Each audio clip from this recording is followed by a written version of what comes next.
Well, with this one, man, we just kind of let, I since we just do it as recording, we'll like cut in kind of, as we get into the flow of the conversation a little more natural than that awkward, hey, welcome to the show or whatnot. So, Randy, I guess usually, right, we won't, let's start with the history, the background. Yeah.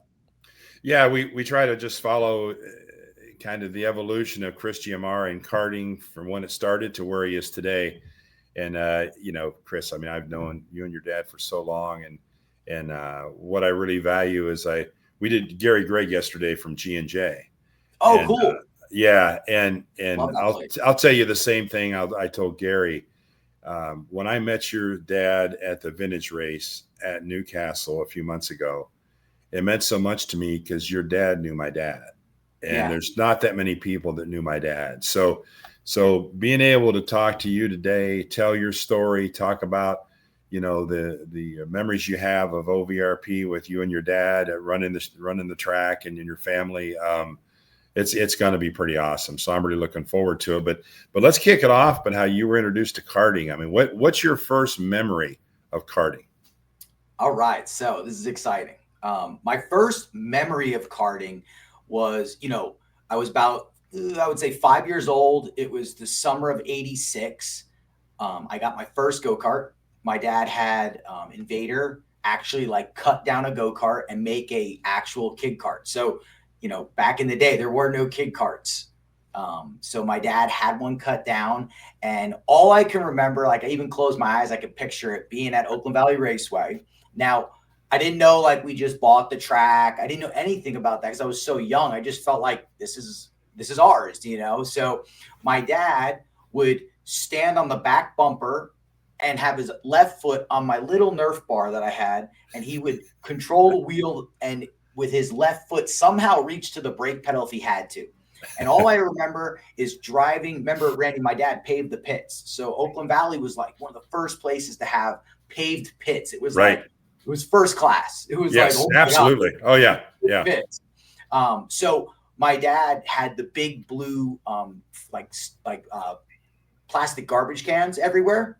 And all I can see right now is just dodging garbage cans and my dad like extending his left foot to slow the cart down and steer the cart before I could drive it on my own. And I don't know if you remember this, but back in the early '80s, the helmet that we were selling at the track at the time was a Jebs helmet. I don't know if you remember that brand, but it was back in like the days where like Formula One was Mhm. using style Jebs. And I remember the shield wouldn't lift like all the cool guys. So it was like actually buttoned down. And I Yeah. remember I used to try to lift it up and I would break it off and it would fall off. And then that would stop and reset. So that's definitely my first couple definitely memories of being in my first go-kart. And then just one more, when I was able to drive by myself, which I assume happened pretty quick. I don't know exactly how long, but there was this kid who my dad used to let come to the track when it wasn't open and let him drive the track. And his name was Mike Doty.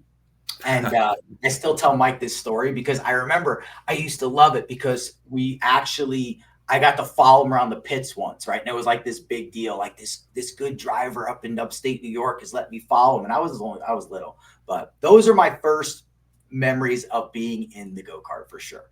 It's a long time ago. That's awesome. So you transitioned from that into getting like your first race. I mean, how old were you when you ran your first race? First race, I would say I was seven. I was Okay. 7 years old. Obviously, back then it was pretty serious. Like, you're not 8, you can't race. Yeah. Remember that. Yeah. But obviously, dad owning the track, I was able to get in my first race right about seven. I just we had some issues at the track. My first go kart was burned up. We had a big fire. One of our upper pits there burned up, and we Mhm. lost all our carts. So my first go kart that you see in the picture I sent you is gone. So now I got another Invader. And I remember back then, like guys like Lynn Haddock and I remember Matt McCormick, like they all had the number panels on the front by the steering shaft. And I was like, I want that. That's what I Yeah. want to look like. Yeah. So I had that. They used to have to weld the pedals like at a reverse L so I could reach. I used to have a pillow and whatever I could do to reach the pedals and all All I remember my first like 3 years of racing was my poor mom. Every time I'd come in, obviously get my butt beat constantly, all I would do is cry. Walk up. We had a house at the racetrack, Xander. So the house is at the top of the hill. And I would every race, I'd walk up to the top of the house, just like walk through the pits, all just totally upset and crying with all my stuff on every time, just collapse on the couch. And that's the memories my mom has of my first few years of racing for sure. That's so funny because that's like I feel I've joked with some of my friends about how you can tell what are the kids in micro or mini that are gonna be superstars, and it's the ones that are crying in the scale line when they lose, So or true. throw in a tantrum, right? Because they Yep. care, right? The kid that Yep. comes in and wins or doesn't care where they finish, right? They may eventually, start caring enough where they become good, but the kids that are like so upset, and for me, that similar story, right? Because my outdoor and real karting journey didn't start till later. But when we would go to amusement parks, and I'd be on the cusp of being just barely tall enough to like ride the kiddie rental go-karts. Yep. If Oh, you muted yourself.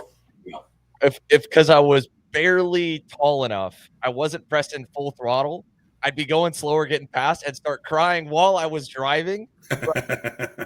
Eventually one of the track workers would come over, and I remember this one time in particular.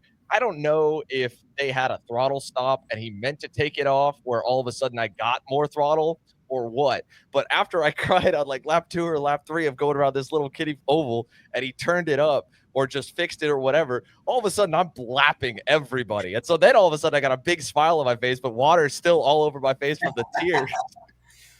But it's like Oh, I swear you could always see the kids that want it like so bad and almost too much, and at the beginning they just don't understand why they're not winning, but they want to win, and they're just so upset. That's hilarious. So Chris, you're walking up to the house to get your mom to console you. Was there ever, Mom, I never want to do this again? Or it's just, oh, I got beat again today, but we're going to get him tomorrow. Did you ever want to just say, forget it, this isn't for me? oh man, I'm sure those words definitely came out of my mouth. I'm not going to sit here and go, no, I worked hard every second. I never gave up. But when I was younger like that, when I was about 7 and 8 and even 9, my dad owning the track had a race team too, Oakland Valley race team, right?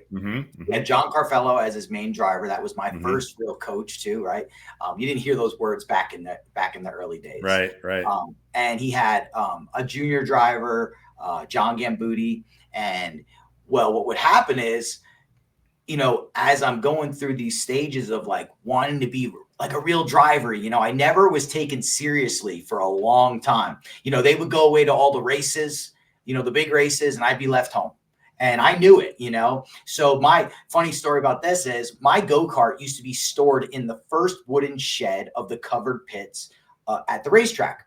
Well, everybody else's go-karts on the team was stored in the race trailer, carpeted. My dad had a nice trailer with cabinets back in the day, which was like, something that most people didn't have. Why does mine get put in the wooden shed with the spiders, And that drove me nuts for years. And this is something that has been talked about multiple times. For years, I was so jealous of the junior driver because he would get all the attention from my dad and all the attention from the mechanics. And he had all the go-karts in the race trailer.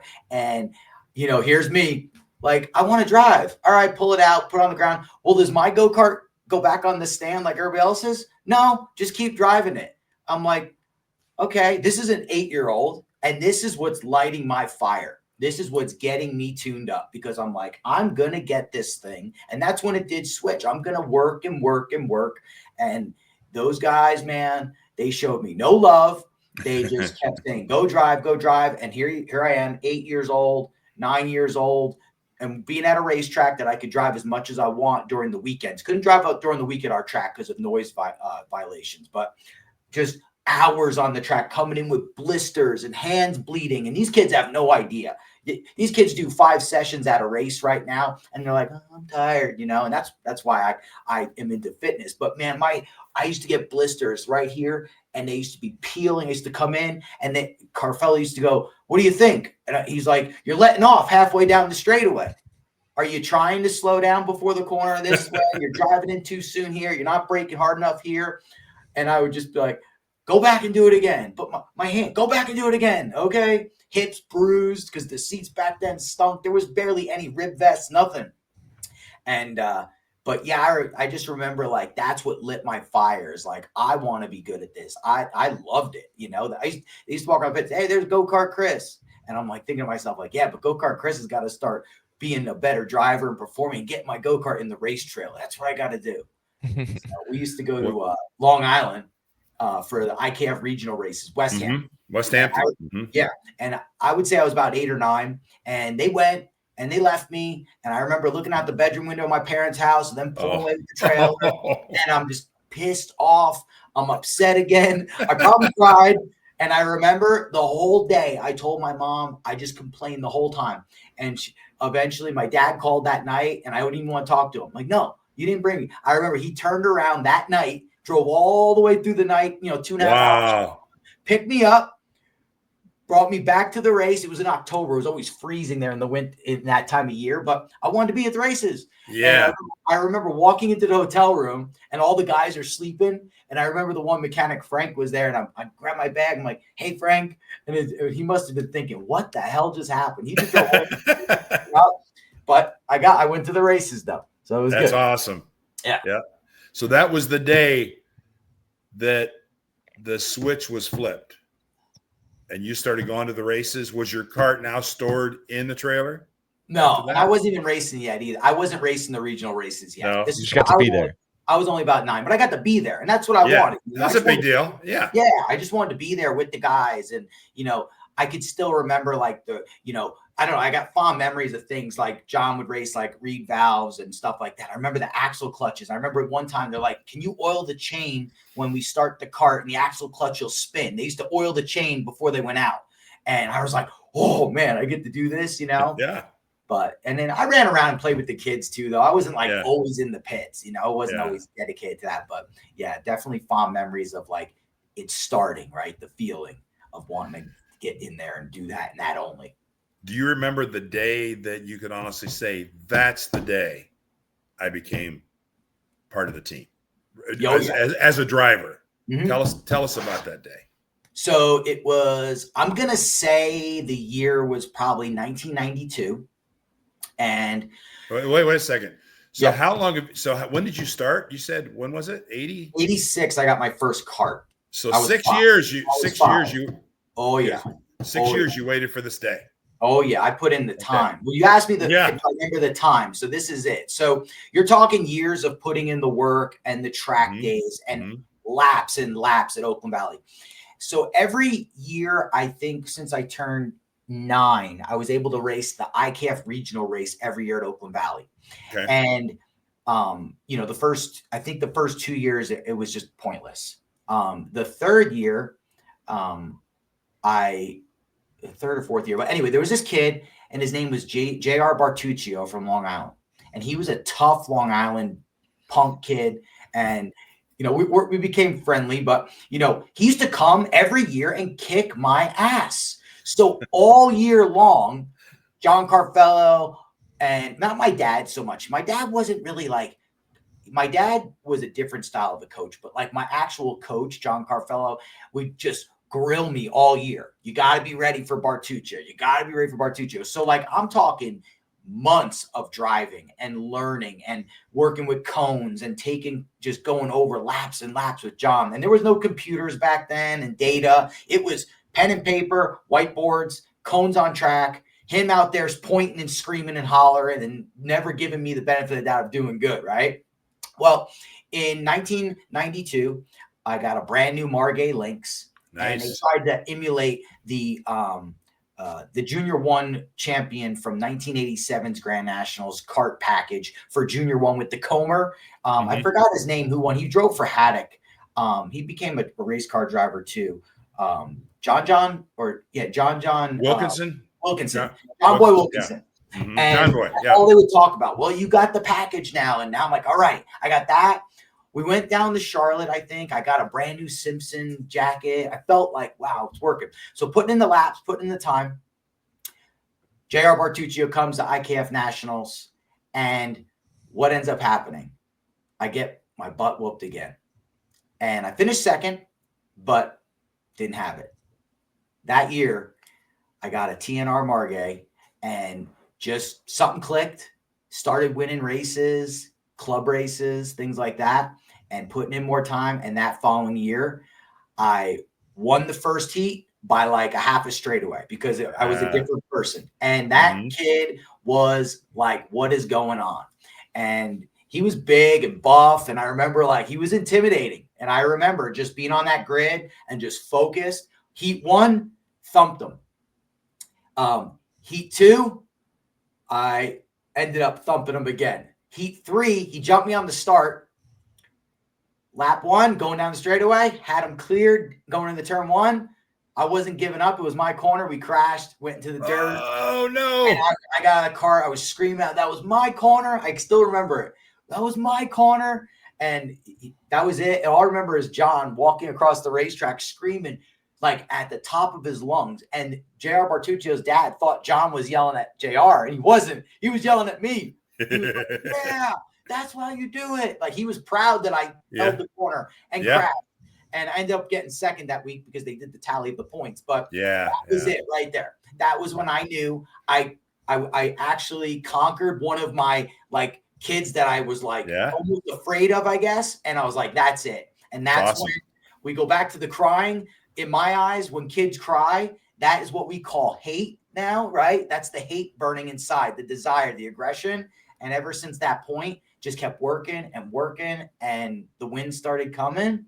And yeah, then we got into the cadet days, and that's all she wrote from there. And that's such a great point about too, once you finally do like conquer, you know, the kids that you looked up to, right? If you're at least like in the mix of the battle, but especially when you beat them, there's just another level of swagger that you see out of all the young kids that are developing, like, oh, I can do it, you know, and then they go back down a level, right? You probably walk back, you know, around Oakland Valley the next weekend, like, you know, chest puffed out, shoulders back a little bit. You know, I have to imagine, right? Because all of us, I can do it, right? It's not this, oh, this, you know, they're just wired differently. It's like an ungodly. No, I'm on their level, or I can hang with them. So this stuff, this, you know, local racing or just practicing, this is nothing, you know. Whereas before that was, oh my gosh, right?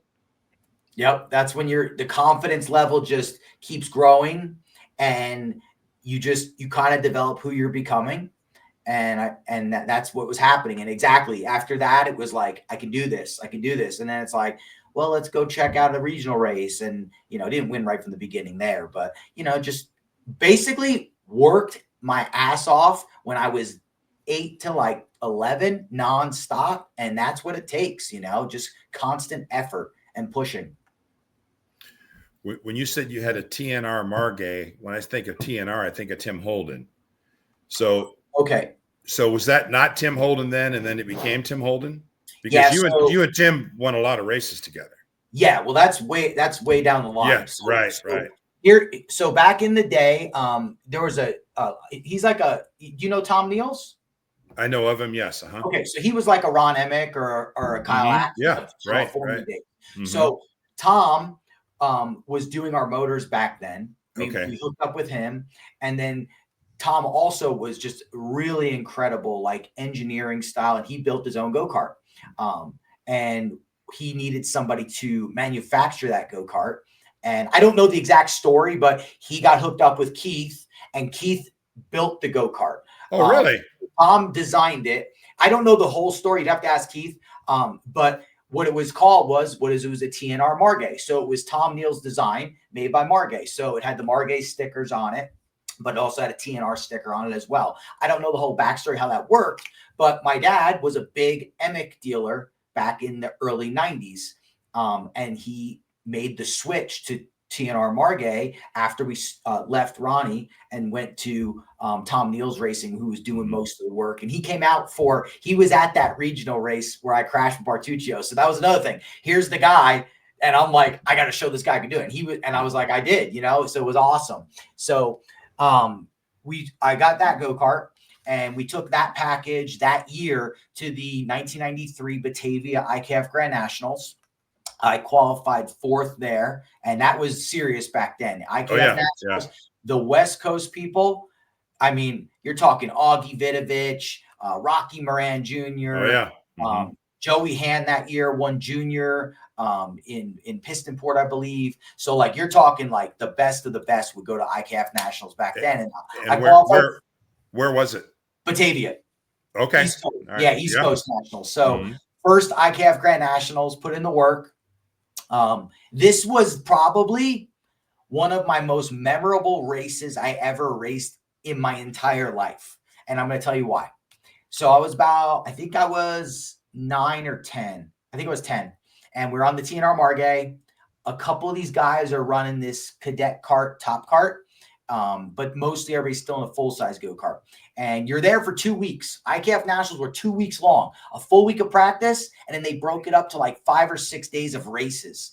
And it was like the thing, right? Like the Duffies, I got a few of them up there. Like I just want a Duffy. It's like, oh my God, yeah, you know? It's a big deal. Oh, it's a big deal.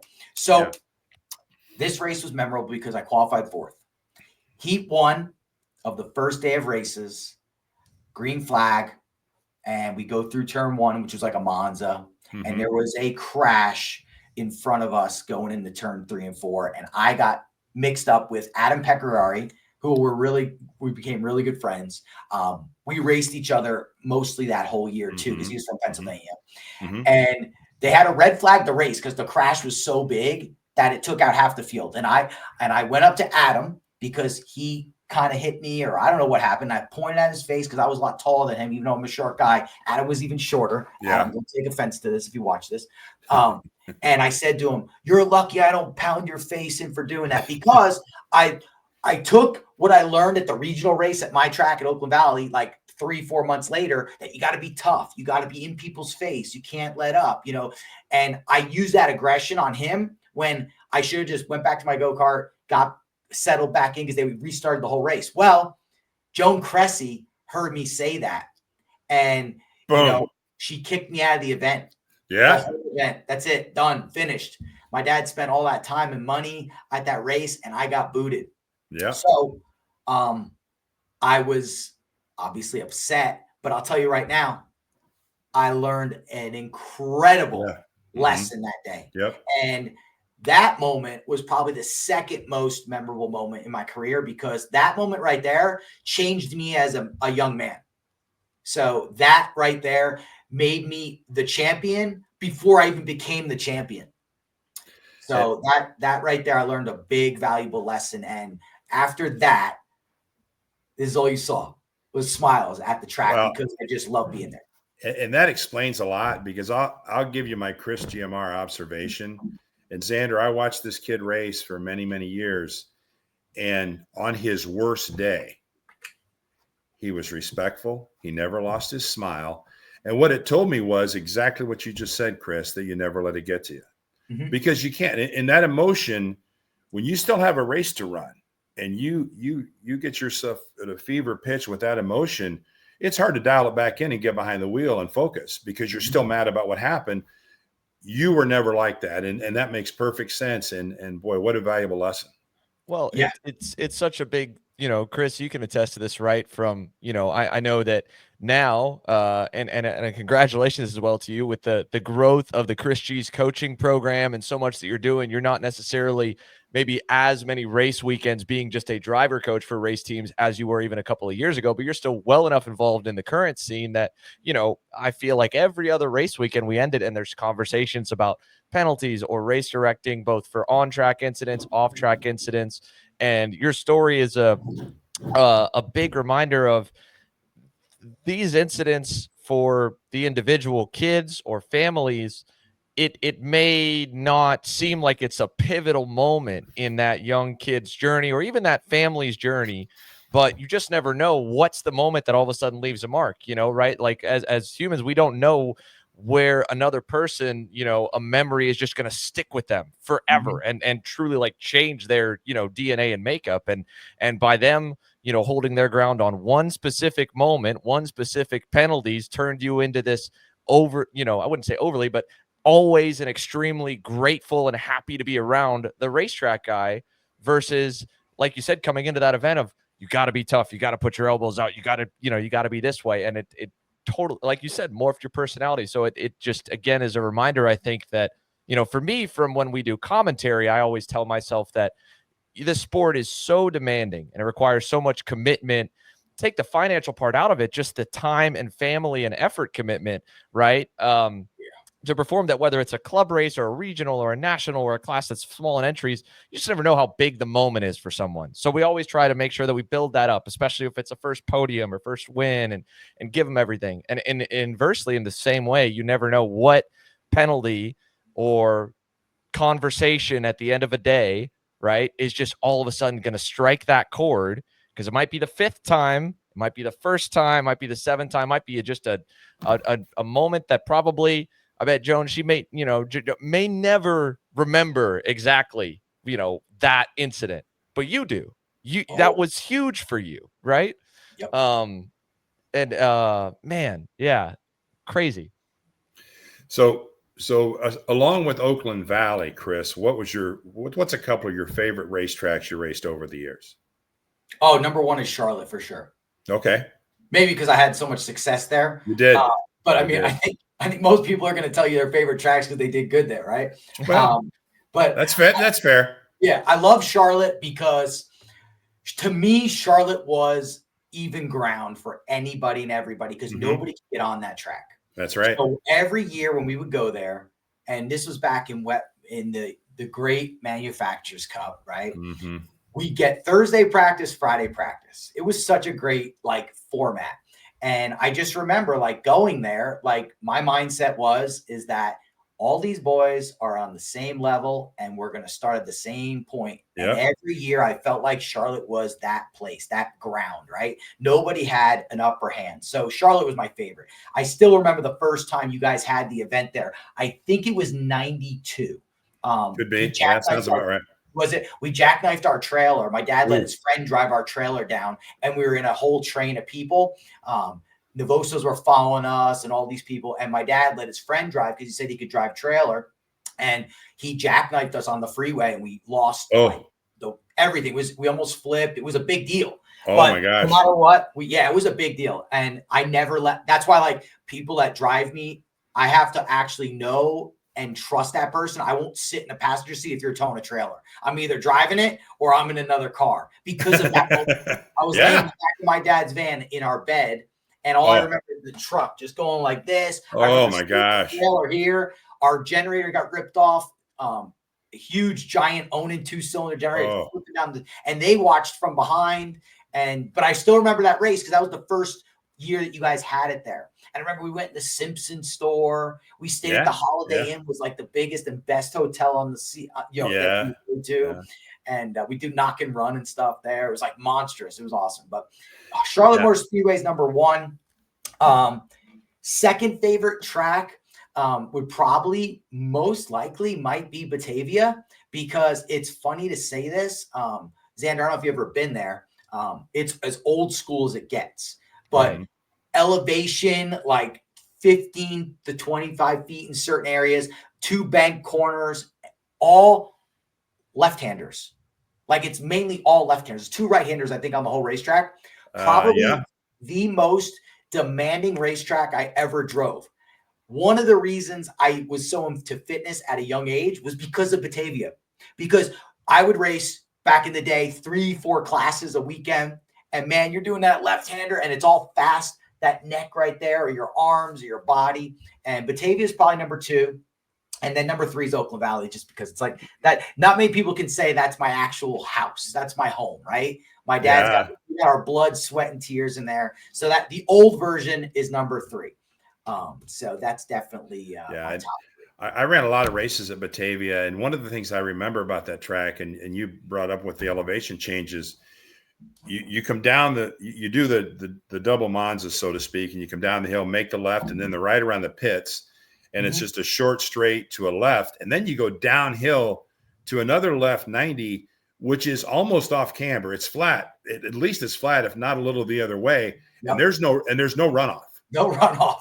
You either make the corner or you crash. There's a bad fence right there.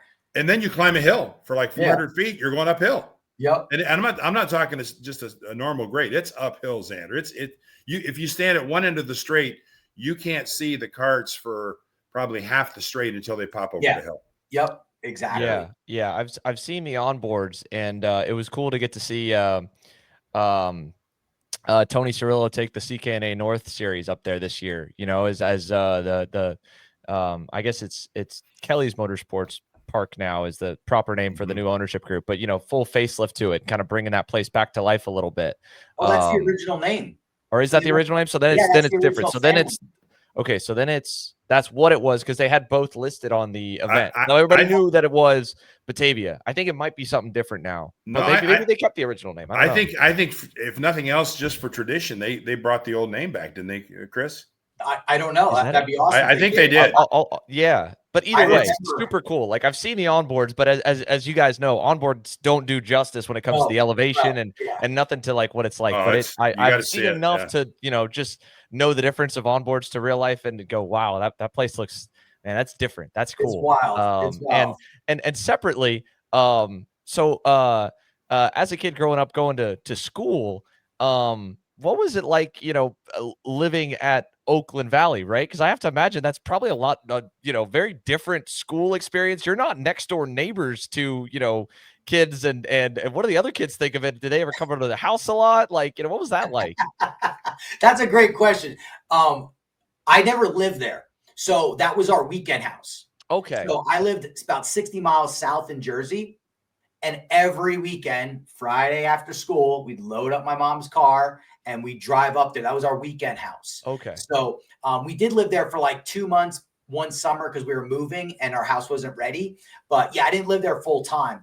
That was just that's where we stayed when we were there. But still, like, even going to school, like, kids knew that I wear like the go-kart hats and the jackets we get and stuff. And, you know, like, I actually, back in the day, it was almost like a teaser, like kids would tease you a little bit, like, oh, you're a go-kart racer. Oh, yeah. Like, oh, I raced those down at the shore this weekend. Like, no, it's not like that. I wasn't in the sports, you know, because I didn't have time. It was racing, track on the weekends, and it was still really cool. I bring friends up for the weekend because it's beautiful up there. It's in the middle of upstate New York. It is. It's probably, I do say this, it is the prettiest racetrack in its setting. Definitely in the country, I think. I would agree with that. Yeah, it's definitely up there. I've gotten to be there. I went there one time years ago when Rock did a Midwest race up there, and that was a really funny side story because at that time Rock wanted to pit everyone on. I think they did a split pit, but I think for the most part they were able to use the regular sprint karting track pit area, but they used the timing tower down by turn one, and the PA system was connected to the dirt track side on the back. So when I got brought in to do the PA work, and it was a smaller event, maybe 60 or 80 entries that year, but the PA system I was going to was pointed where nobody was. So Robbie Poupart comes up to me and he goes, at the end of the day, and I mean, I was, you know, like I take even back then took so much pride. I didn't want to not announce, but I was trying to figure out a way. I think I routed it with my computer to at least go through like Race Monitor so people could listen to commentary of some kind. But Robbie takes his headset off at the end of one of the race days and just being funny and being an asshole. And he goes, man, Xander, I didn't hear you, but all the squirrels and chipmunks in the trees, they said you did a great job today. But yeah, beautiful area up there. And it's funny too, you mentioned about, you know, school being and kind of being teased a bit for racing or go-kart racing, right? Because my generation, right, I'm 26, and it was still that way for the most part. Granted, it was like, oh, you're the NASCAR kid, right?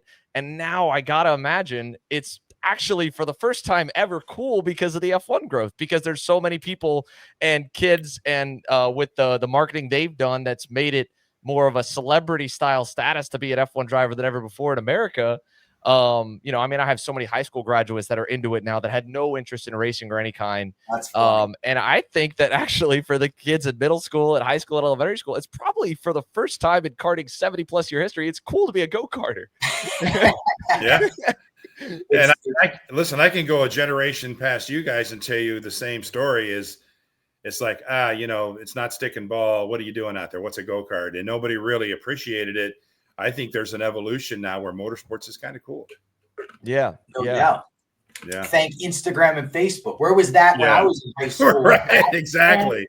I mean, in like middle school, or when they were teasing, like, you look at these Instagram posts now, these reels these kids got, you're like, holy cow, you're like a jet fighter, Right.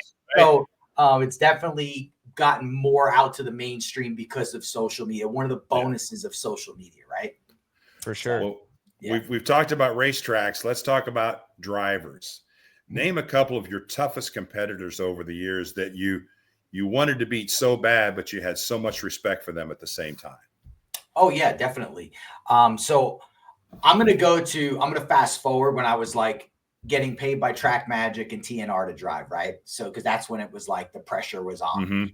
So I was fortunate when they brought me on, they committed to Manufacturers Cup and IKF on the West Coast as well. So I was able to race East Coast, Midwest, and West all year long in 2002. It was amazing how many events I got to do.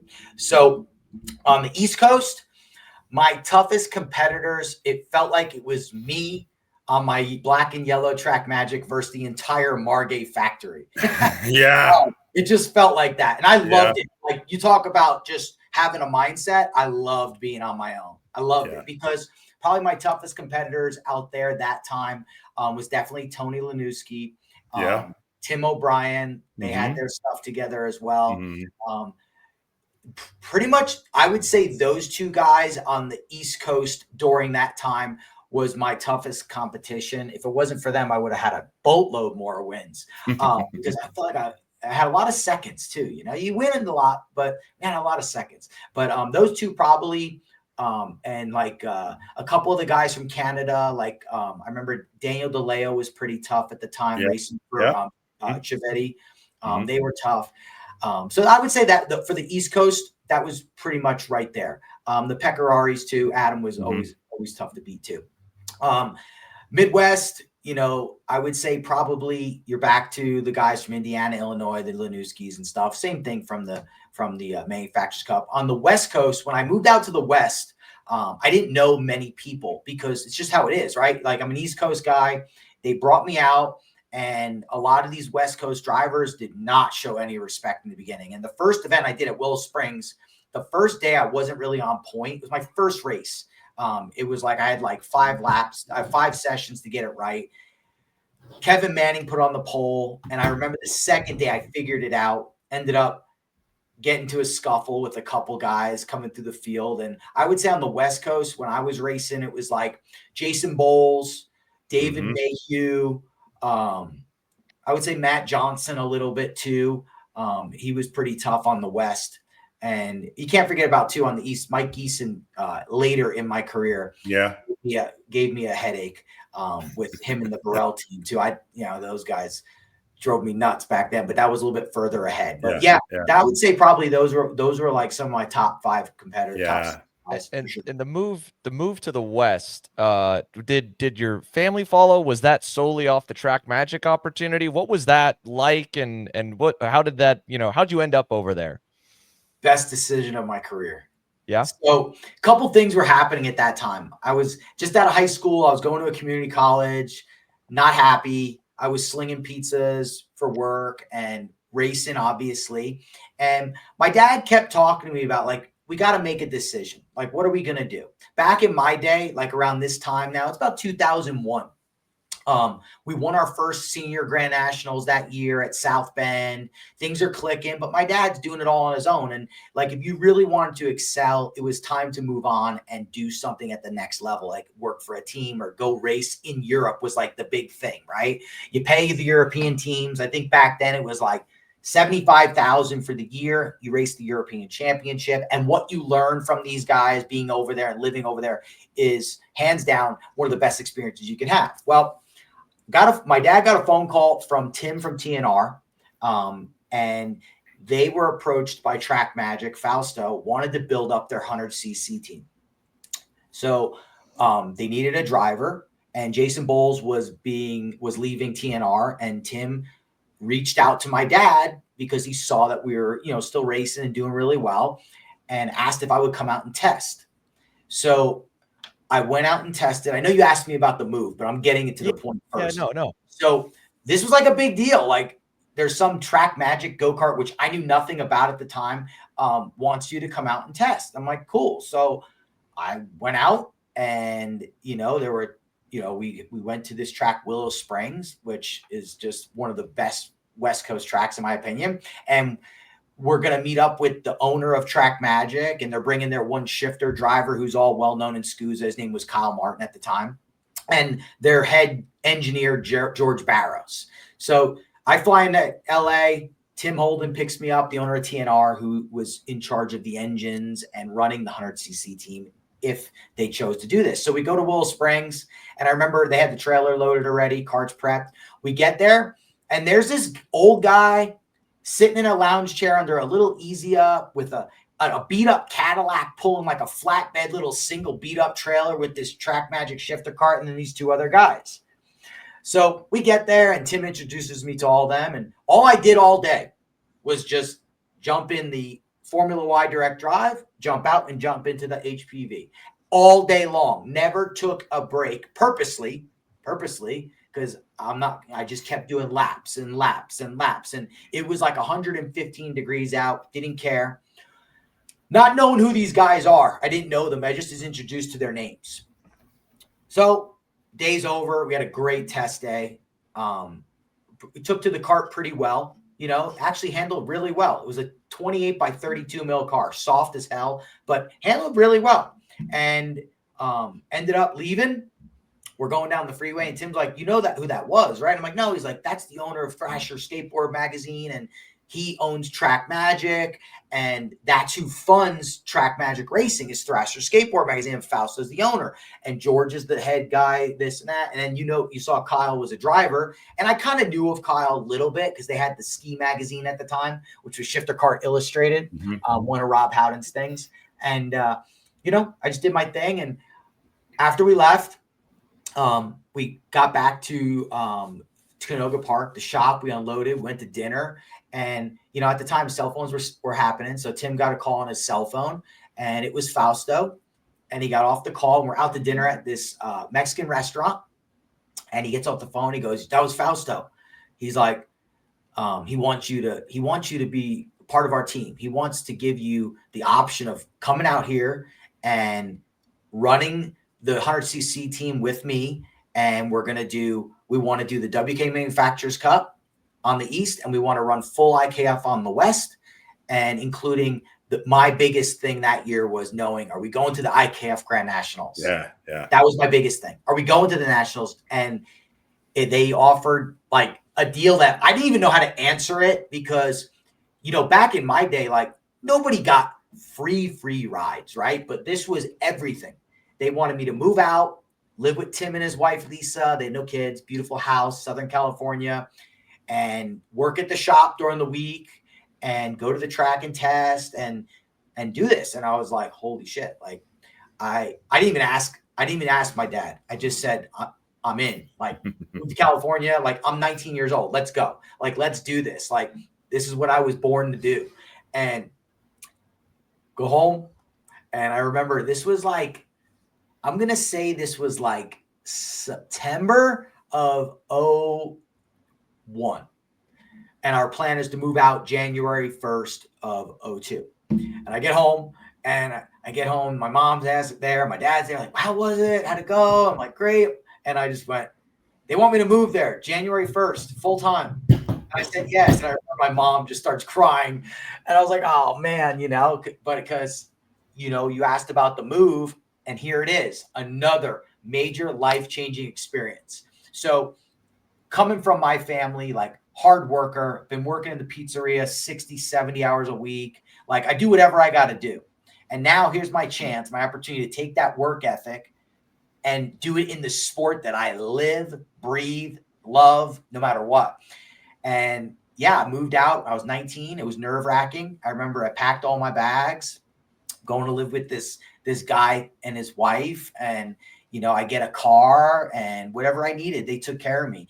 And I flew out And I remember I packed my snowboard, and my mom's like, "You're bringing that too?" Like, Mom, I'm not coming home for a while. Like, I'm going to take this thing on. And I moved out there, and the first weekend was the first event. So it was like a lot's going on. We just left 2 weeks ago. We just left the Manufacturers Cup race at Ocala. So it was like, didn't have time to do much, just pack up and move. And yeah, like you talk about having to grow up real quick. And I remember I had back then I had $11,000 saved up my bank account. And I said, I'm going on my own. I'm not going to ask my dad for money, nothing.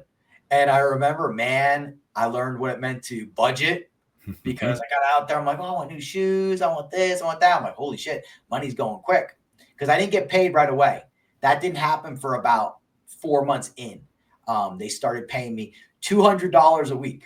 So every week I get $200 bills, and that was my paycheck. And back then, hey, look, I raced for free. You're talking tires, everything, flights, you name it. And getting paid $200 a week. I don't know many kart racers who can say that. Funny story about that is I find out years later from Gary Carlton, who took on the Track Magic shifter gig back in like 06 after I left, and he got $250. You got $250, you got $50 more than me. But it was definitely homesick for the first 6 months, big time. Didn't know anybody. Drivers were like, who is this guy? But I came out of the box swinging and fast. And it took me about 3 months to get my feet in the ground and foundation of crashing, bending axles. Like, it was a rough few months. But man, we went to Charlotte in 02, and we had 3 Track Magics prep there. My dad would drive everything down that they ship out. And we went there, and let me tell you, actually, those are them. The 3 trophies right there. 1, 2, 3. I got that. I needed one thing on that cart. We went to Mag Wheels, and I made the decision to switch to Mag Wheels that Thursday morning, right from the start. And it changed the whole dynamic of that race car.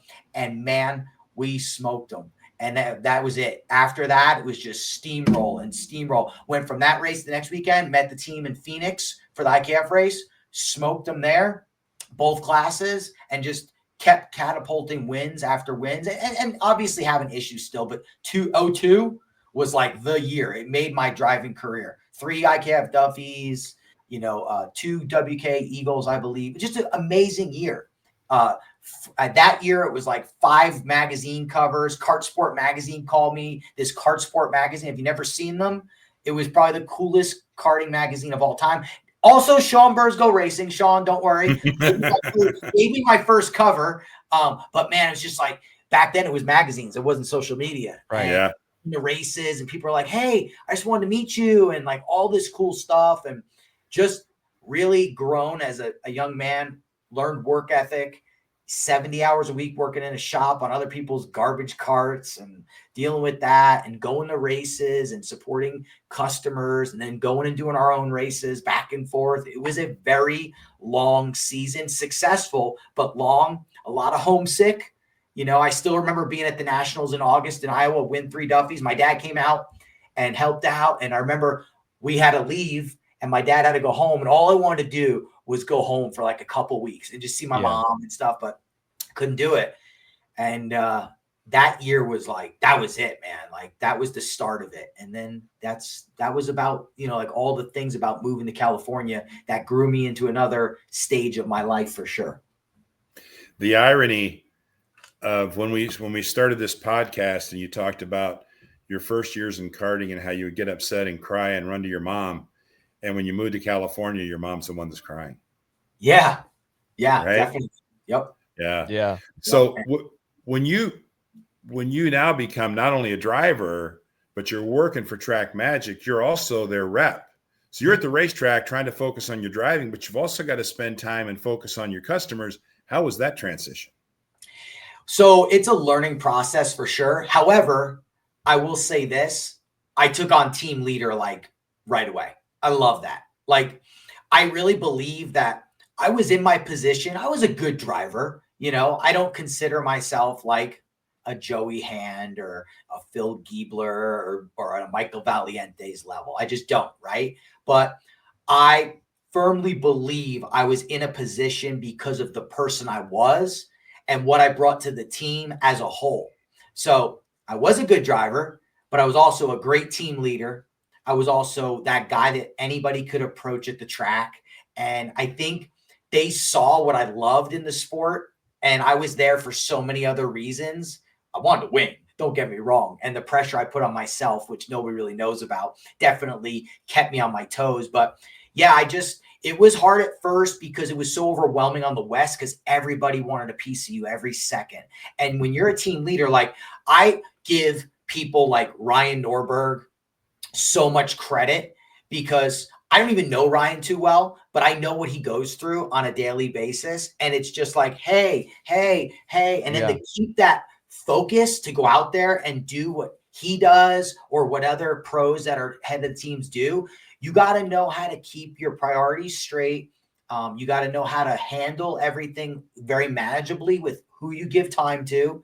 And then you have to click into it's race mode now. It's time for me to get in my phase. It was hard. I would say that teams weren't as organized back then as they are now. Every team that you go to at the big events has data guys, has video guys, has all this stuff. And then you got the pro who, if you have any issues after you go through that whole process, you can talk to. We didn't have that, right? I wish I did. It would have been a lot different story in certain areas. It would have been a lot more fun and easier. But however, I loved having pride in what I did. And I took every step of my career with integrity, respect, and loyalty. And I always brought that to the team. And I enjoyed managing customers and helping people out as much as possible, for sure. What then keeps you out in California, right? So now you're out there, you're able to kind of get over that hump of homesickness, right? And things obviously even, at the start a little rocky, but you started excelling, you're hitting your stride, Track Magic's happy, you're driving for them, you're also building relationships, coaching people, I'm sure. So then at what point in your life do you go, you know what, I like it out here. I think I'm gonna stay. Okay. Can we pause real quick? I have to use the restroom. Yeah, absolutely. I'll be right back. Hey, I'm the old guy here, Cress. I should be the one taking the potty break, okay? Hey, I'm the guy in the airplane. I got to get up 3 times because I make sure I'm hydrated all the time. Oh, yeah. Okay. All right. There we go. I'll be right back. I'm going to take advantage of the same thing. All righty then. So will the old guy.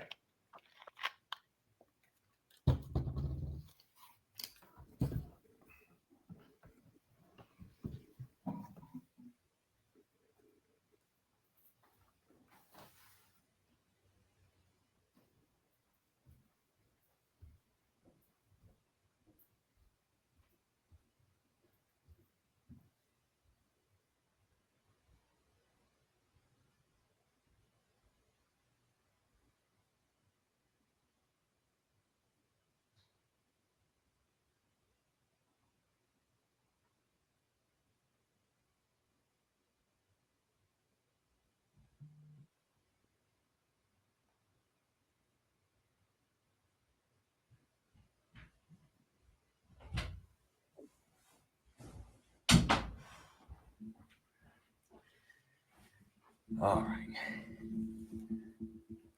Okay. Randy, I'll pick you up on your offer, but I think it may take him a little bit longer. We'll see. It's all good. It's all good. Is everything going the way you want? I know I talked. No, 100%. 100%. This is awesome. I'll wait till he gets back for us to get back on. But no, this is exactly what I wanted to do with this, right? Like the idea behind it was, we're getting to talk to people a bit about their background. And I told him, I was like, it's a mix. For one, the name is a mix of, either roots is in history or roots is in like, base level of the sport. But I wanted to find tie-ins to the modern era, right? Because so many of the kids, that hell, half of them now, if someone hasn't been racing in the last 3 years, they're like, that guy never raced or doesn't know what he's doing. So exactly. Yes. Yeah. But it started because I called Randy at the end of last year. It was after Supernats. And I was like, man, I feel like already in just the 5 years I've been working with all of the different series in this role, but also kind of pretty deep entrenched beyond just the general media. But even before that, with working at Homestead and working for USPKS for a couple of years, and Atlanta when I was really young, you're seeing everything be so cyclical and the Mhm. same kind of problems arise. And I'm like, man, if we go back, decades, we definitely have solved some of these things, or at least had the same roadblocks and hiccups. And I bet we just don't know what we did back then, or at least don't remember because we're not asking everybody. So anyway, yeah, getting back to it. So you move out to live and breathe and work fully as every aspect of being a karting driver, mechanic, coach, team leader, brand ambassador at 19. Now when life kind of rolls pretty quickly when you get really head down in something, so I'm sure it was maybe not like an overnight, okay, I'm going to live here for the next bit of my life, but when do things kind of start to shift and you go, you know what, I'm gonna stay on the West. So my contract got extended for '03.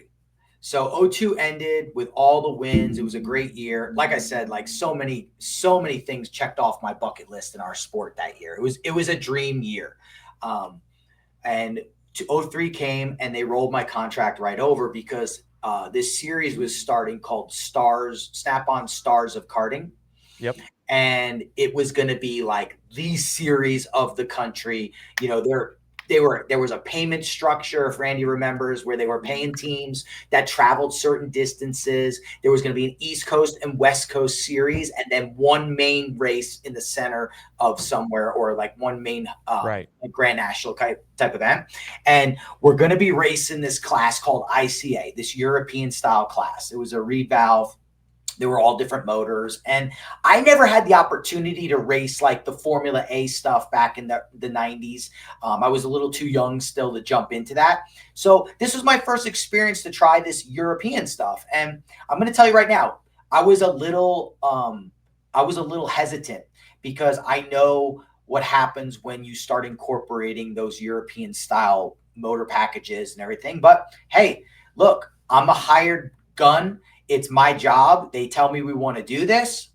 They bought, I think they bought 6 Perillas from Lynn, and we're going to do this. So tested a little bit, but not much. And we raced the same chassis in Yamaha Superbox, Formula Y, HPV, and now we're taking the Dragon, the same exact one, 32, 28 mil, and trying with this ICA 40-something horsepower beast, right? And man, it worked really good. And we didn't do much. And I remember the first race was 2003, good old Kart Week Daytona. There were about 40 of those things. And I still get pissed to this day because there's no pictures of that race. I can't find anything on that event. It was the inaugural ICA race before in the country. And I remember everybody was in it. I'm talking everybody. And everybody had their eyes on Lynn Haddock and Steve Welk because Lynn was good with the Perillas, and Steve's been racing this direct drive stuff forever. And I remember I went there, and everybody's spinning these things 19, 20, 21,000 down Daytona Strut Route, and here I come. And man, we're like a half a second clear of the field first day, and I'm like spinning this thing 17.4, like just grunting it and just driving smooth. Long story short, I'm talking everybody was in this class. Everybody. And I went out there. It was probably the easiest event I ever won.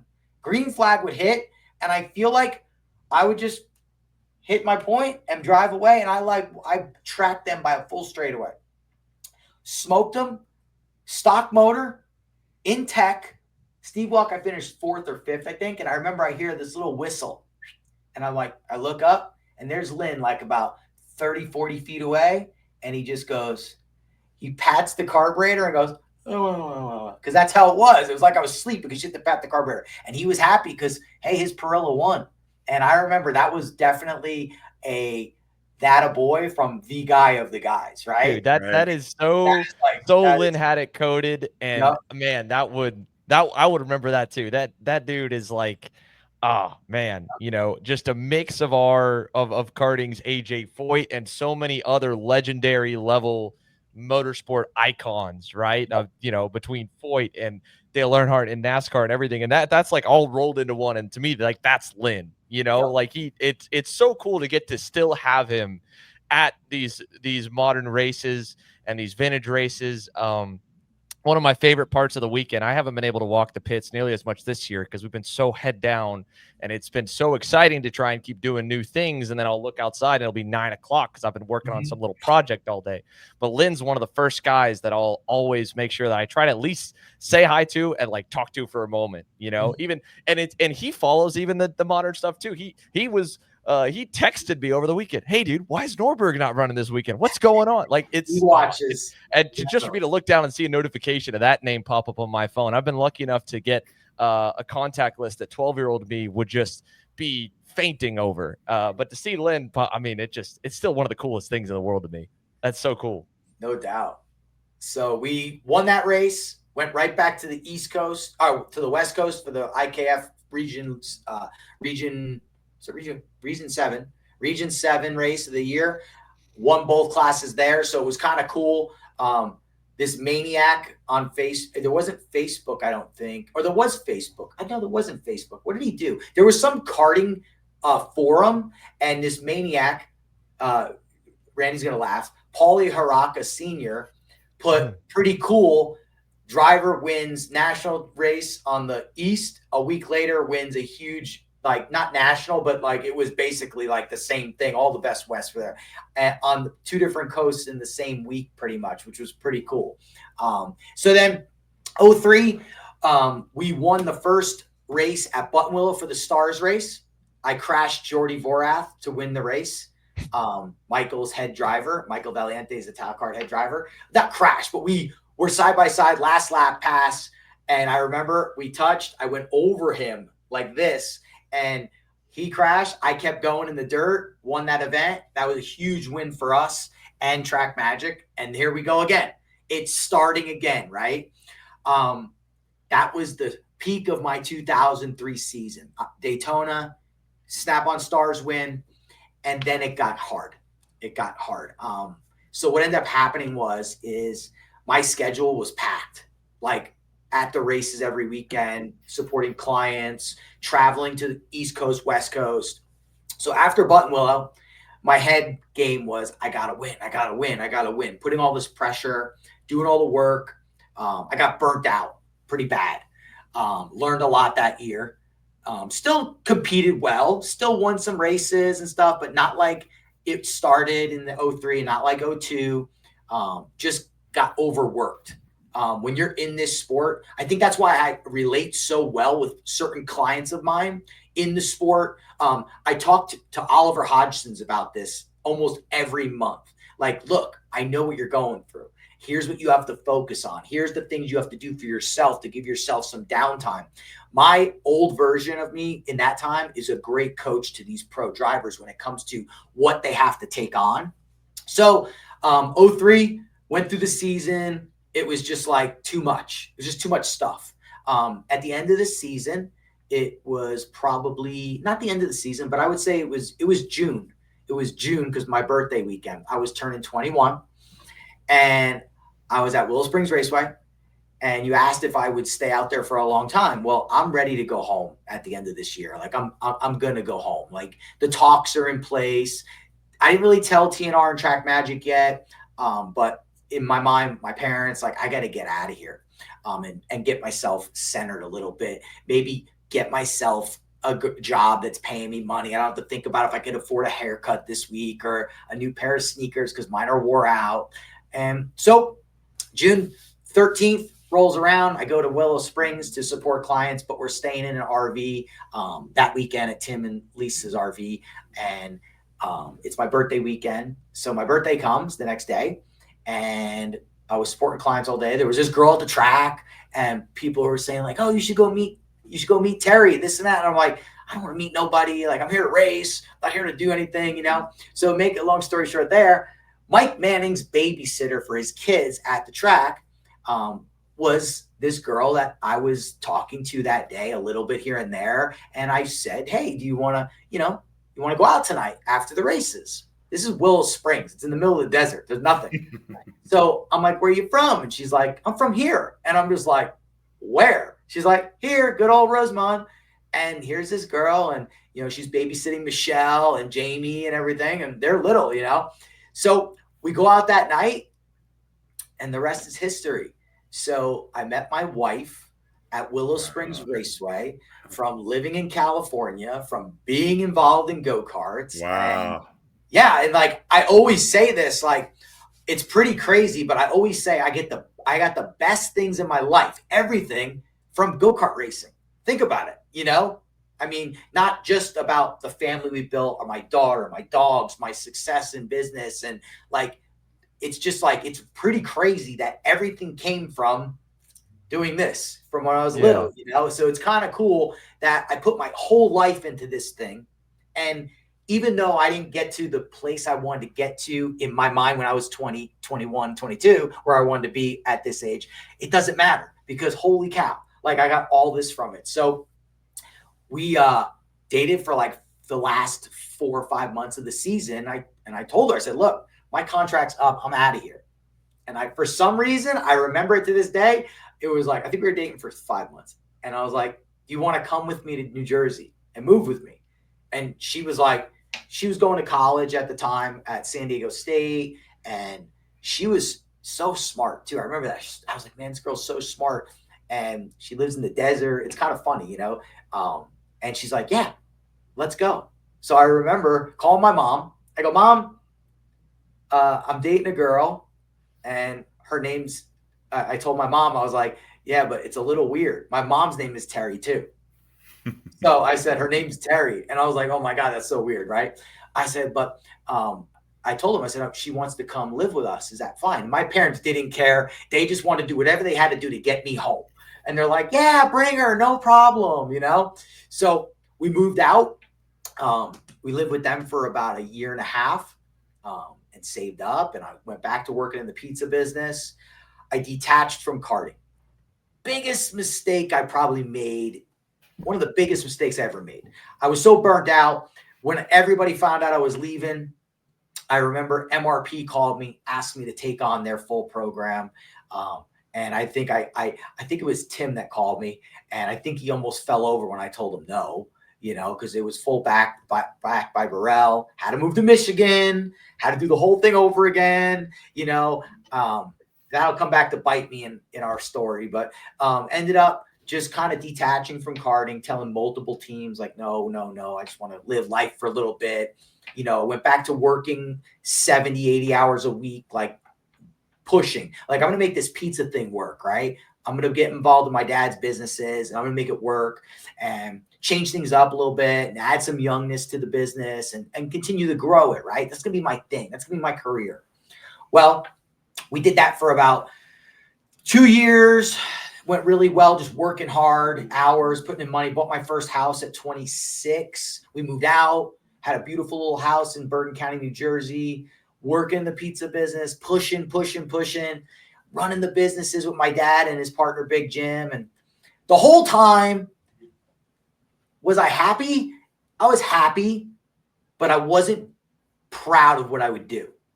So like I bought a boat, I was golfing, I was snowboarding, I was living life, right? Going on vacations, but I wasn't doing what I felt was me. And I always felt, I go to parties, be like, what do you do? Like, what do you do? I say like I own a pizzeria. I didn't own a pizzeria. I owned a small little portion after years of it. But I'd be like, oh, I worked for my dad at his pizzeria. Like, well, I'm proud of that. Like, I came from being like in my mind, like I was a superstar. Like, this is what I was meant to do. I was meant to work with people and push people and all these things. I had these feelings. It was crazy. So go transition from there. You know, just working in the pizza place. And next thing you know, I'm like, I miss racing. I took like a 2-year break and I came back a couple times. I drove for J3 when they just became J3 with the Cosmic Kart for one race, did good there, took another 3 months off, 6 months off, went down to Daytona or Jacksonville, did well in ICA for Novoso and CRG there. I just did a lot of sporadic things after this. I never really had my footing. Still had the capabilities of driving well. Then there was this guy, they brought me in, PSL and Novoso, brought me in for the 05 or 06 Stars series. man, I was fast. It like came back quick. And then there was this little jackass named Mike Geeson who was driving the MRP Burrell package with Lynn, with full support. And I'm like, man, I remember telling Terry so many times, like, I said no to that deal first. Mike doesn't even know the story. I never even told Mike this story. I was like, I turned them down. I was the first guy they came to. But anyway, man, it was a tough season. And I got a lot of seconds because Mike just pounded me out. And I just sitting there 24, 25 years old. Like, what am I doing? I think I was 23, 24. I'm like, I don't belong here anymore. It's over. Beaver Run got 2 seconds in a row, which should be great. National event, 2 seconds. That should be awesome. Nope. I was mad as hell. And then there's this announcer named Randy Kugler. And he's got me there after the race. And he goes, man, this young guy's beating you up. And I just remember feeling like a punch to the gut because Randy was always a fan of mine. And I'm like, oh, man, like, see what I mean? These guys are beating me down. I shouldn't beat anyone. No. Yeah. So after that, I was like, I'm done. Thank you, everybody. I'm hanging it up. I want to live normal life. And I was just burnt out.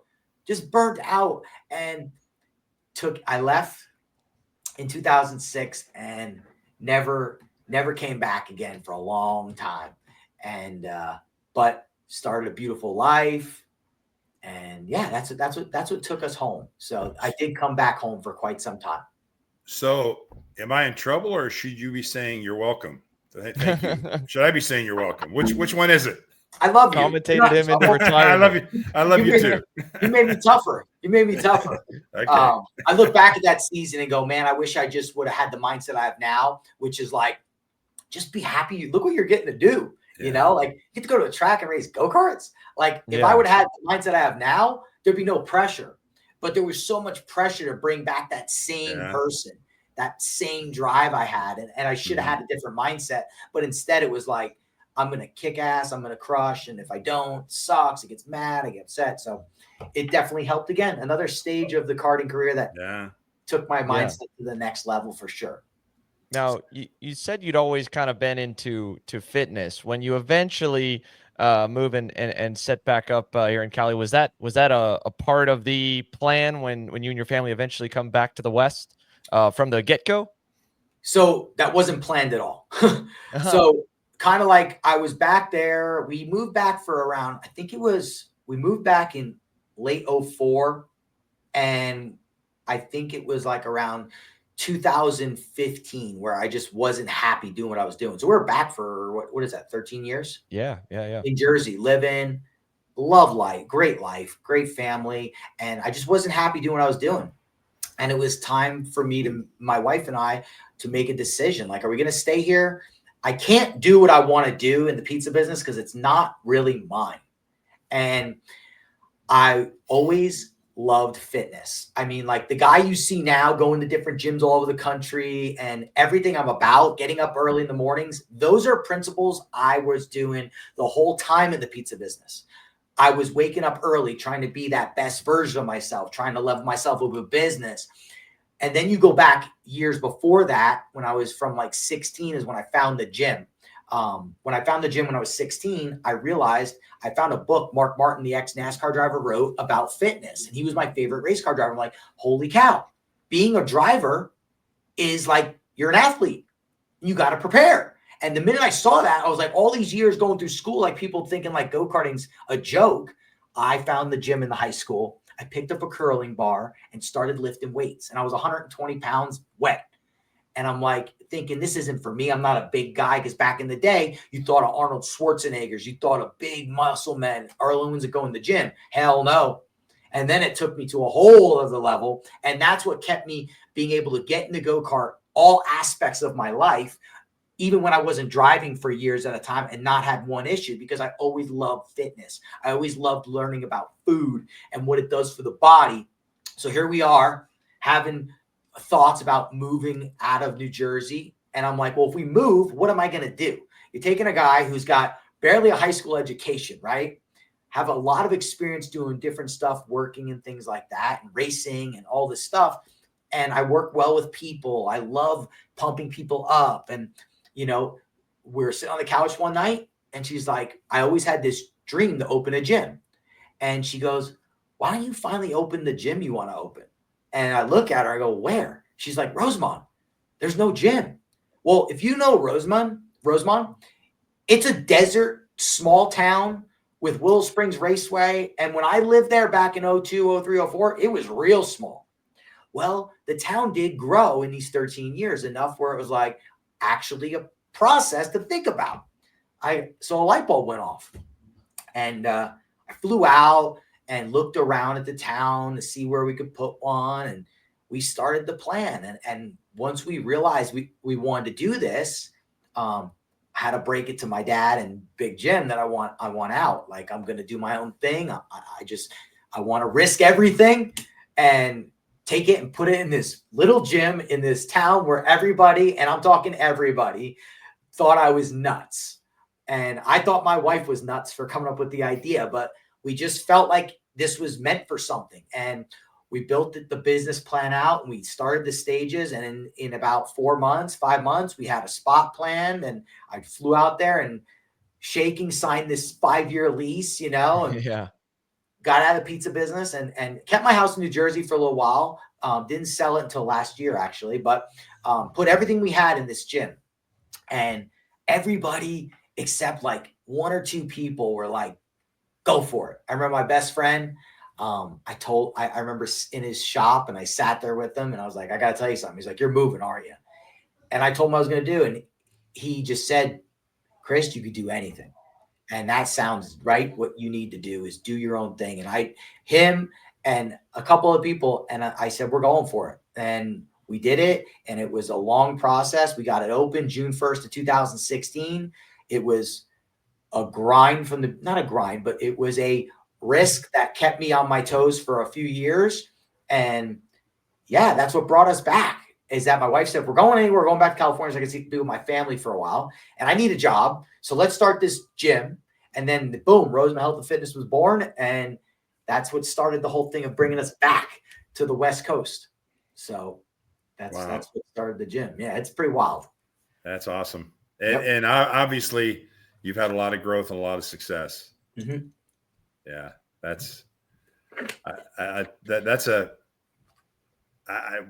we've done a few podcasts, but I think we've actually lived the life of Chris Giumarra in about an hour and 15 minutes. I mean, you've been very thorough, Chris, on how things evolved. I'm impressed and really fascinated. I'm still a little hung up on me telling you were an old guy, because you really weren't an old guy. But Geeson was younger than you, right? Yeah. I was old at the time. Yeah. Relative to Mike, you were old. Yeah. 23, 24 back then in that class. That was old. But it doesn't matter. Everything comes back full circle as you saw this year, right?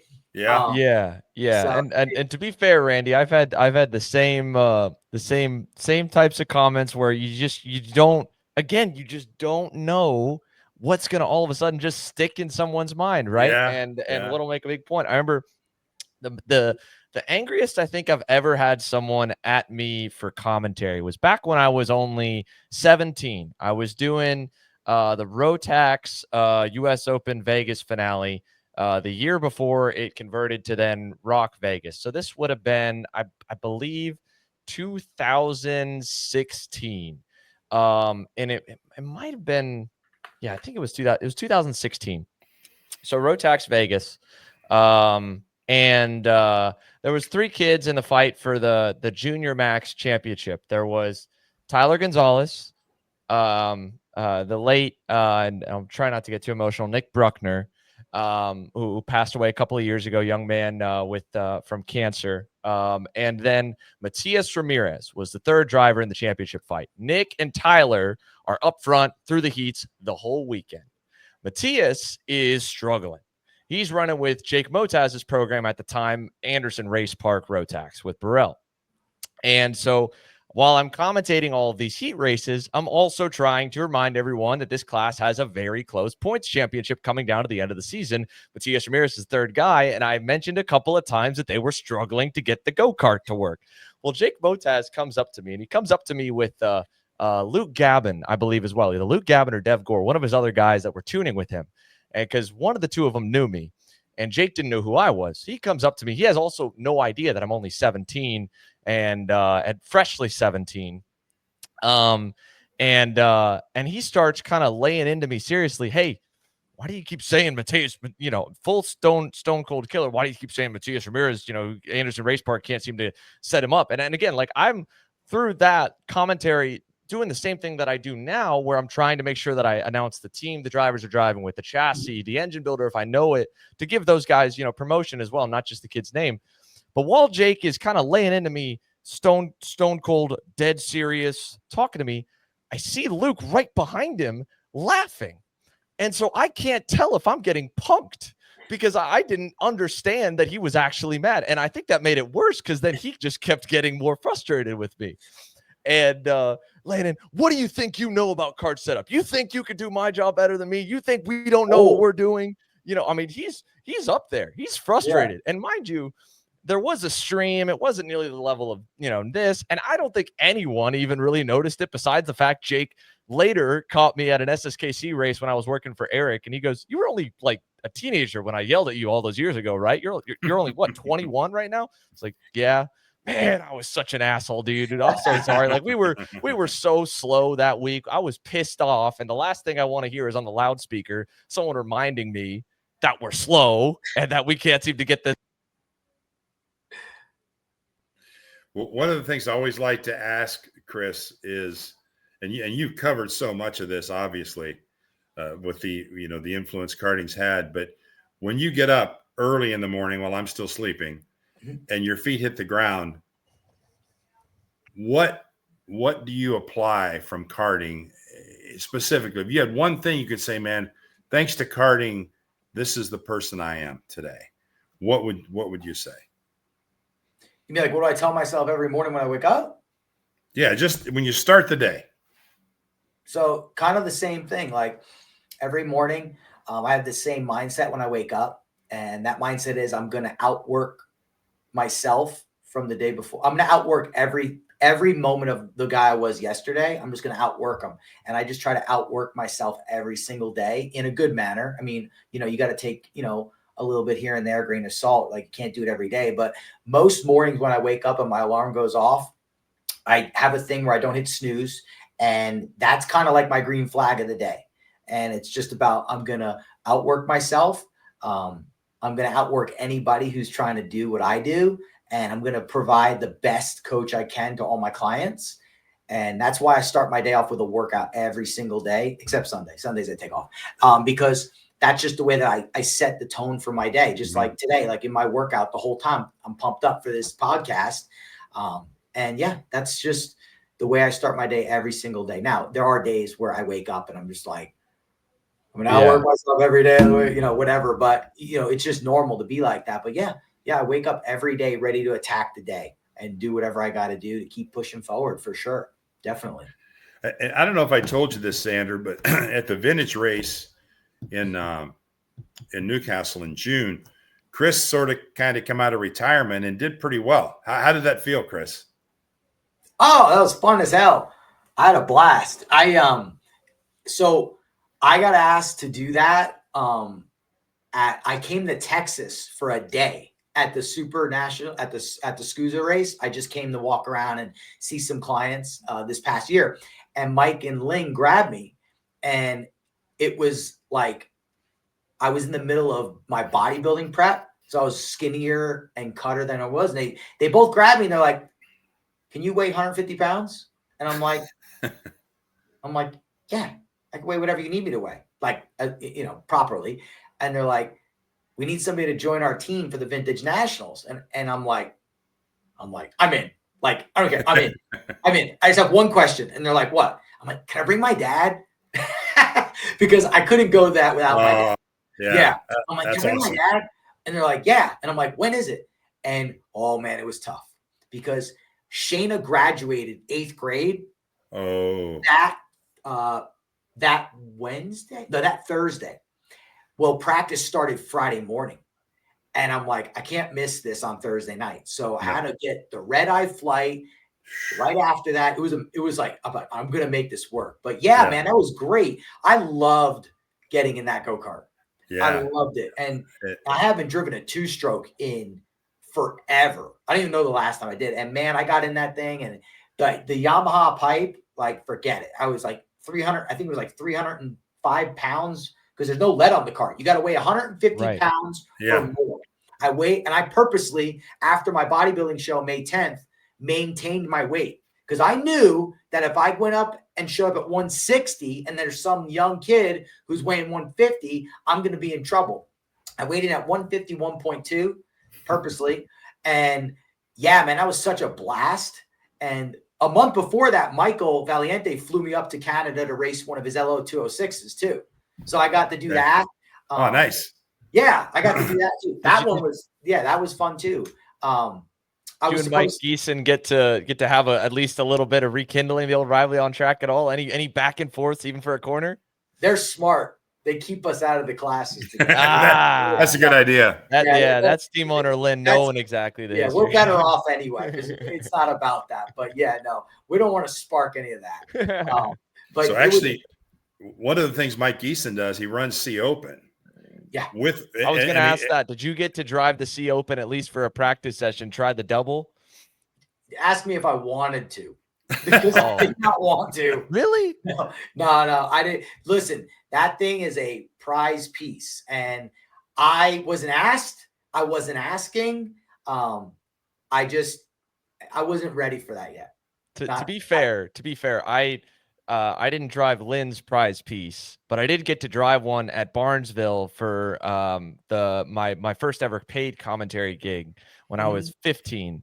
And even just on that short, probably 10th of a mile backstretch, I was like, oh, wow. Yeah. You know, and then to do that on a vintage go-kart that does not handle like the nice and pretty modern go-karts, to do that at Newcastle, I can only imagine what that's got to feel like. That's like the last frontier level kart driving, I have to think.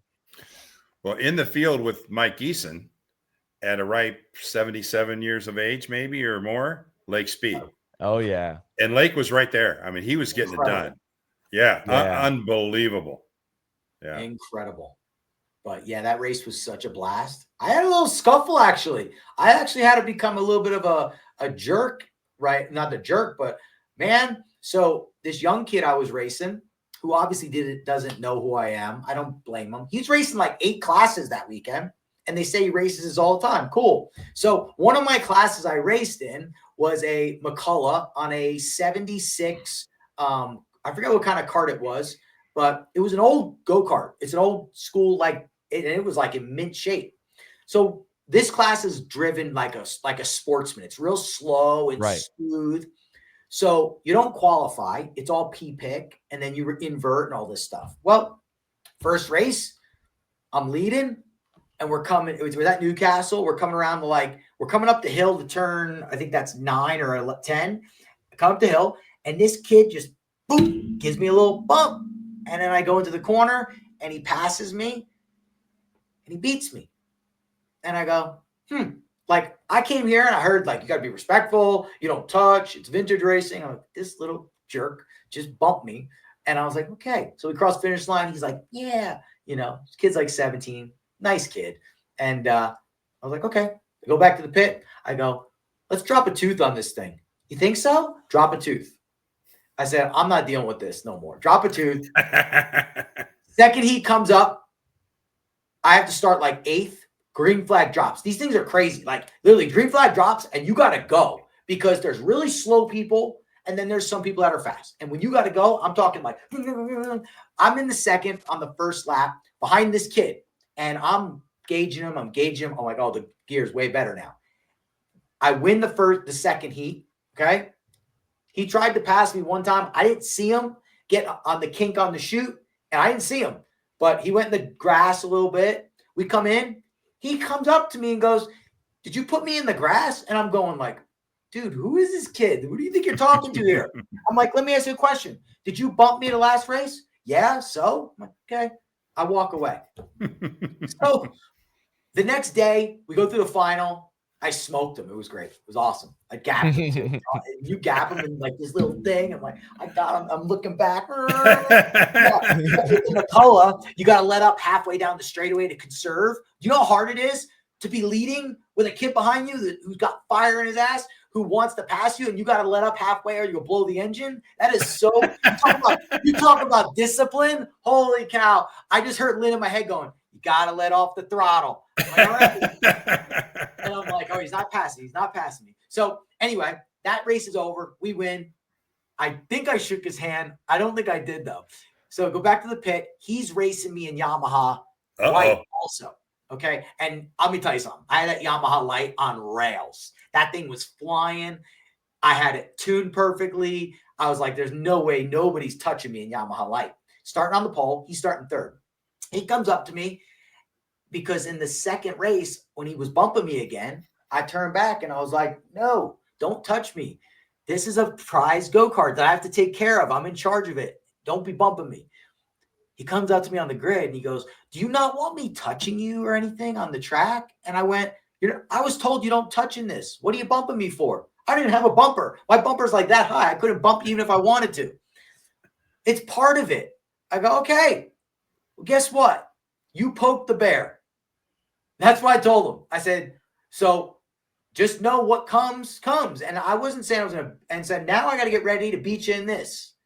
And I just got fired up, like it was, I don't know why. Maybe all of a sudden the adrenaline comes right back, right? And then I whooped him in Yamaha. And then after the race, I shook his hand. And then next thing you know, we were cool at the trophies because, I was like, you don't touch. It was fun though, but that was a badass race. So yeah, that was fun. And watching your dad when you were on the track. Oh God, he was all in, man. He was excited. It was awesome. It meant a lot to me just to witness that. It really did. It was a lot of fun. It was a blast. Yeah.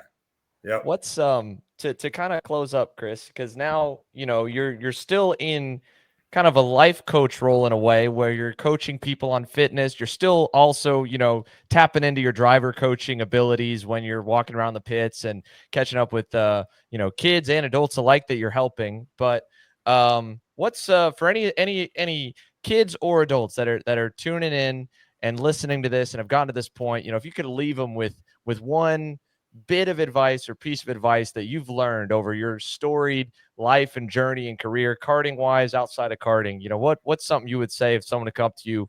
Here's one thing, that I would tell you. Great question. Wow. There might be two or three things, but number one is this sport is bigger than the race that you're at. It's bigger than that trophy that you're shooting for. This sport truly helped me and mold me into who I am today for my work ethic, what it means to respect people, competition. I've learned way more on days that I've lost than on days that I win, right? And I think people forget that they look at it as like, my kid's going to get on the top podium. It's not just about the top step, okay? Because there are plenty of people out there who has made it to as high as you can go without being on the top step all the time. It's about developing yourself as an individual. And I think that kind of boils down to what I do now in life by helping people, guiding people on fitness journeys or lifestyle coaching. And that's what fitness is all about too. So you take what you learn from the sport, adapt it into your everyday lifestyle, and you're going to excel, right? Just like fitness, I tell people, if you take care of your mind, your body, and eat right, and don't abuse certain things in your life, you're going to excel in all areas of your life, including, and in my program with the Coaching Chris G program that started, I tell drivers flat out, this isn't going to make you a world champion. This is going to make you a better person, healthy and more energized, which is going to help you in all areas of your life, including in the seat. So that's probably what I would tell people is like, don't take the sport for granted and think it's just about competition, because it's not. There's relationships. There is so many lessons learned every time you're at the track. And that's where it really happens, right? That's the true thing right there. Yeah. So, well said. Yeah. Yeah. This has been great, Chris. Really. Thanks again for making the time to join us this morning. Oh, you're muted. You're muted, Xander. Just for it to go out. But no, seriously. Thank you so much, Chris. This has been a joy. This has been awesome. Oh, no, definitely. I think the world of you, Chris, and your dad. And it meant so much to me to share the time with you today. And it's just as great as I thought it would be. It was awesome and a treasure for me, believe me. I had so much fun. This was an honor. When he sat me down at the race and said, Xander and I are doing this podcast, I think I interrupted him like 3 words in. I'm like, I'm in. He did. I love this stuff. It's great. Yeah, So yeah. I appreciate you guys. Is it okay if I plug something real quick though? Oh, 100%. Cool. So you asked about like impacting more in the racing community, and there are people out there who can't hire a coach, don't really necessarily need a coach, but I'm launching my new app. Yeah, that's right. Self-driven here. I'm hoping for 1st of September, but we're still in the process of just changing a few things, but it's going to give people workouts, driver workouts, men, women, whatever, meal tracking, recipes. And for $40 a month, they'll be able to have their app right at their fingertips. So I partnered with Rock. So I'm going to be sponsoring the Rock the Rio. I'm excited for that. And it's what I mean? Like so many cool things all coming from kart racing, but I appreciate you guys so much. And that's it, man. You guys have a great day, and thanks for having me.